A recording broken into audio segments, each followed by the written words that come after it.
Oh, never a dull moment in the National Football League. Hello and welcome into First Take. Appreciate you joining us alongside Skip Bayless and Stephen A. Smith, both in the house today, which is wonderful. I'm Molly Kerman. Charles Peanut Tillman will join us at the desk later on. Good morning, gentlemen. How you doing? I told him I couldn't do the handshake because I'm still sick. We appreciate that. That's right. We'll get you a little sanitizer. You came off as anything but sick during yesterday's show. Oh, yeah. I did what I had to do. You did it. Brought it. We do appreciate it. Point made. Yes, for sure. All right, let's get right into that controversial call at the end of Monday Night Football in Seattle where the Seahawks get a 3-point victory over the Lions. This is how the illegal bat rule works. It is an illegal bat if a player of either team bats or punches a loose ball that has touched the ground in any direction if it is in either end zone. It's a penalty if the foul is by the defense. It is an automatic first down. The penalty is not reviewable because it is a judgment call similar to pass interference. So another crazy ending, Skip, for the Seahawks. Yep. How bad is this for the NFL? Stephen A. Smith and Molly. This was so bad to me when I saw it late last night that I immediately tweeted that for the NFL and for the Lions and their fans, this will be remembered as the bat out of hell play, bat out of hell play. And I'm going to stick with that today because after I slept on it, it's even worse than I first thought that it was. This is a terrible look for the NFL because remember, the Fail Mary play that happened in the same end zone, remember that? Yeah. Of course. Was thanks to replacement refs. This was a real referee, and I'm going to use his name because we rarely call them out by name, named Greg Wilson, 8th-year veteran, back judge, with a perfect view of this play. Am I right? He's looking right down the line. He's got it nailed. So either number one, he decided on the spur of the moment that this wasn't a blatant enough tap out of bounds to warrant a game-deciding flag. Or number two, I'm just going to throw this out because it happens. They're human. Number two, Greg Wilson might have been slightly intimidated enough by the crazy crowd called the 12s, that is Seattle's crowd, that he started to go for it, flinched, and thought, I don't know if I can get away with that here in front of this crowd on this stage on Monday Night Football. Okay. Or number three, it's just possible that he didn't know or didn't remember a very obscure rule that rarely comes into play this way in this circumstance at this part of the field, which happened to be the end zone. But here's why Greg Wilson had to throw that flag. The ball, if you see on the replay, was bouncing slightly backward. It's an oblong ball. It takes odd bounces, as we know. So the trajectory is slightly backward toward KJ Wright as he runs toward it and then taps it out of bounds. That's big advantage to Seattle because, bear with me on this, what if he allows the ball to fall and bounce again? It could have bounced back into the end zone. And I'm going to remind everybody, it's a live football. It would be possible, it could even be probable, that somebody on the Lions would recover it in the end zone for a touchdown. That would certainly decide the game because Calvin Johnson almost did before Cam Chancellor, we'll talk about this in a minute, made a terrific, great play to knock it out of his hands. So the point here is the rule is in place to prevent exactly what KJ Wright got away with doing. He doesn't have to slug it out of bounds. He just tapped it out of bounds. That saved him from having to actually jump on the ball and recover it like a hand grenade in the end zone, right, to fall on top of it before a bunch of Lions fell on top of it. Now, the two people I do blame the Detroit coaching staff, not just Jim Caldwell, but all of the ones up in the press box. They should have raised holy heck immediately. They should have all thrown fits. You got to throw that flag at least to remind the head ref, Tony Correnti, and the other ones to look around and say, wait a second, maybe they should have, even though you can't review it because it's a judgment call, maybe they should at least get together at that point, but it would have to be sparked by the Detroit coaches to have a conference to say, did we get that right? Should we have looked at this a little differently? But in the end, I blame this referee for blowing this game that could have sent Seattle all the way down to 1-3 and sent them on their way to Cincinnati next Sunday. 4-0 Cincinnati at 1-3. I think this referee, whether he didn't mean to, obviously, it wasn't intentional, he saved Seattle's season. Let me say this to you, Skip Bayless. Absolutely correct on the call. No question about it. I totally agree with you. It was a blown call on the part of the referee. You've got Rule 12, Section 4, Article 1 of the 2015 rule book, NFL rule book. It specifically states it is an illegal bat if A, any player bats or punches a loose ball in the field of play towards his opponent's goal line, which didn't apply here because it was in the end zone already, or B, any player bats or punches a loose ball that has touched the ground in any direction if it is in either end zone, which is applicable here. It is. The fact is, the rule states it clearly. It was in clear violation by K.J. Wright. It should have been called. The Detroit Lions should have had the ball on their half-yard line in position to win the game. No question about it. But I put an equal amount of onus because I do understand that human error is a part of the game. All right. But when you have Jim Caldwell and his entire coaching staff failing to raise holy hell and forcing the officials to literally mingle with one another, just get together and say, okay, let's look at this. Let's make sure of this here and discuss it. Even if it's obviously at the discretion of the official and it's not deemed quote unquote reviewable, the fact is you could get together, you could huddle together and make the correction because somebody can remind you of the rule that's in place. You're the back judge, you're supposed to know it, but somebody next to you or somebody in the vicinity may have known it and may have said, look, this is the rule, boom. But if you have no insistence on the part of the visiting team and no one is raising holy hell, then that doesn't happen.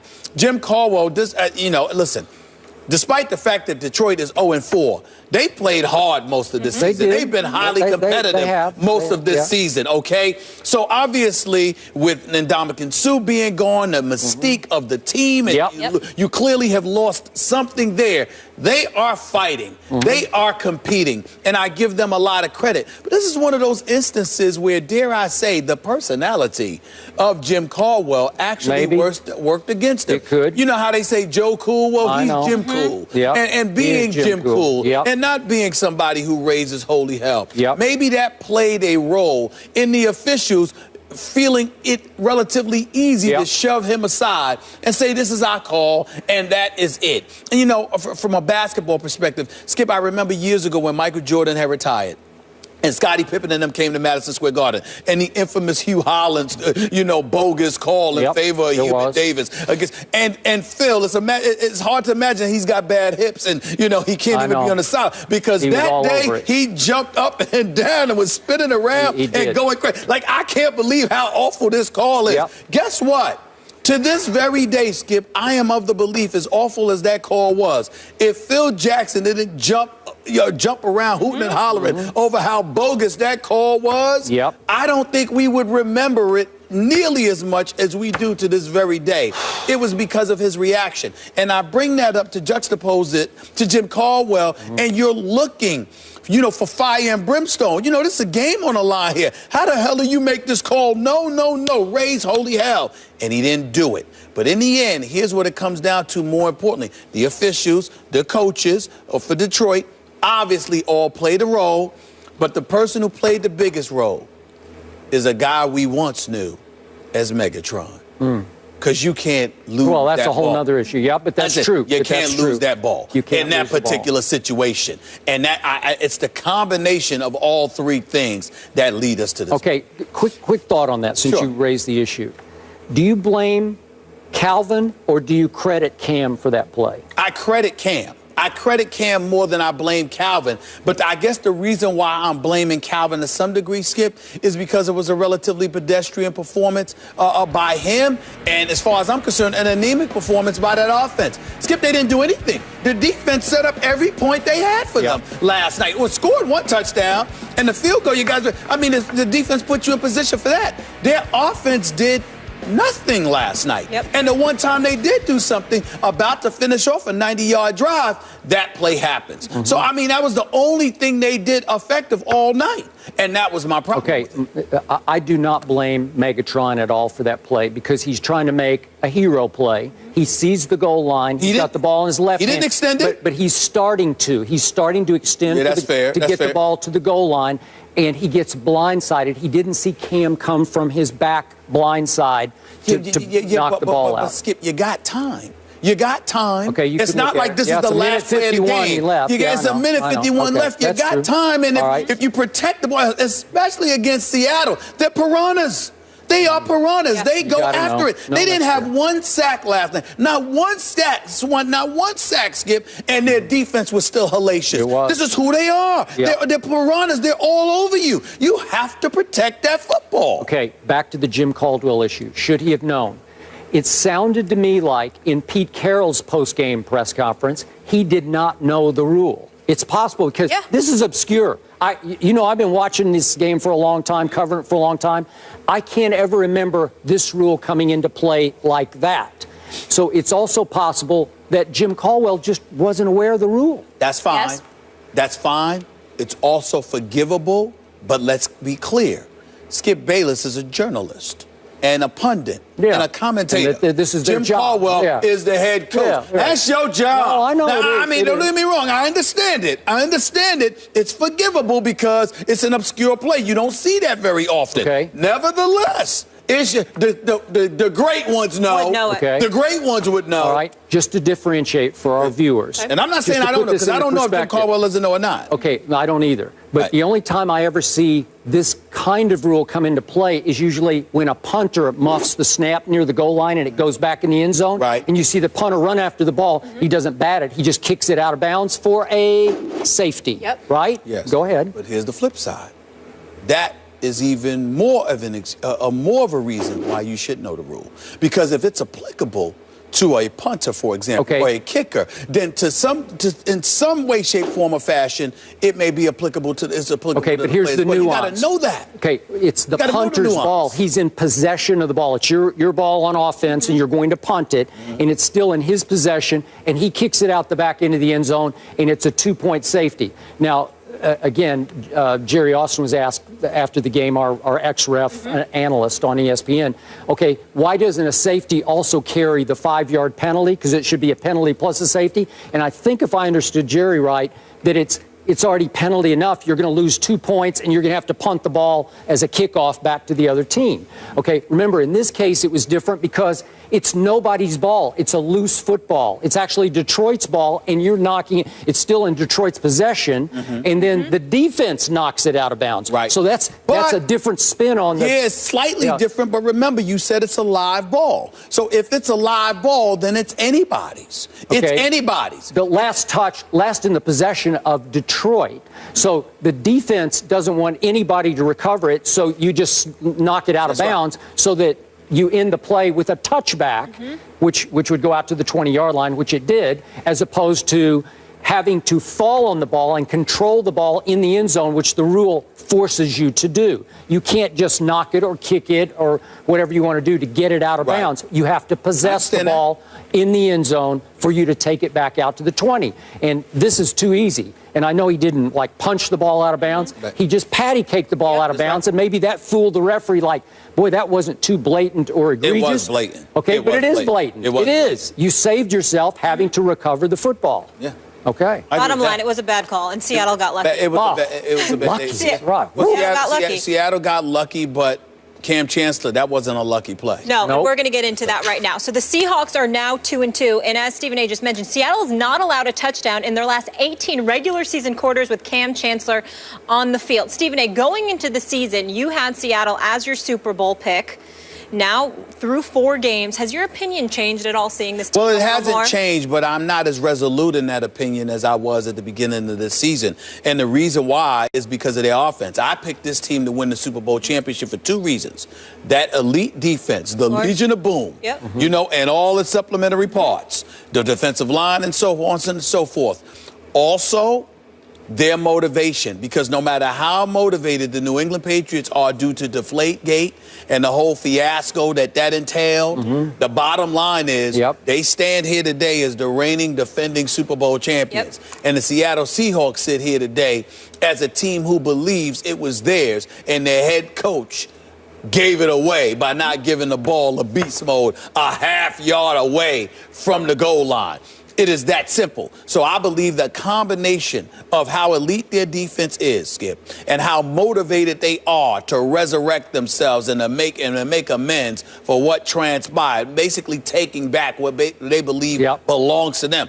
The Seattle Seahawks believe they should be standing here right now as the reigning two-time defending Super Bowl champions, okay? And they believe that it was they gave that away. So they believe it's theirs. That is the reason I picked them. The fact that you got this offense with Jimmy Graham, which I believe is that experiment is not working. Wait, is he a Seahawk now or not? Yes. Listen, does he dress? This guy had, well, he had 4 catches for 29 yards last night.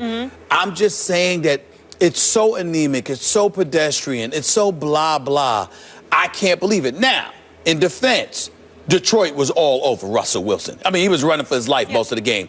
They sacked him 6 times. I can't even count how many times they pressured him. They were all over him. And if it wasn't for his elusivity, that's what Clay Matthews meant when he told Colin Kaepernick, you are no Russell Wilson. Because you got to remember, Kaepernick is more like RG3, the old RG3, in terms of he could fly north and south. That is true. He can't juke you the way that Russell Wilson is capable of juking you. So that's probably what Clay Matthews meant.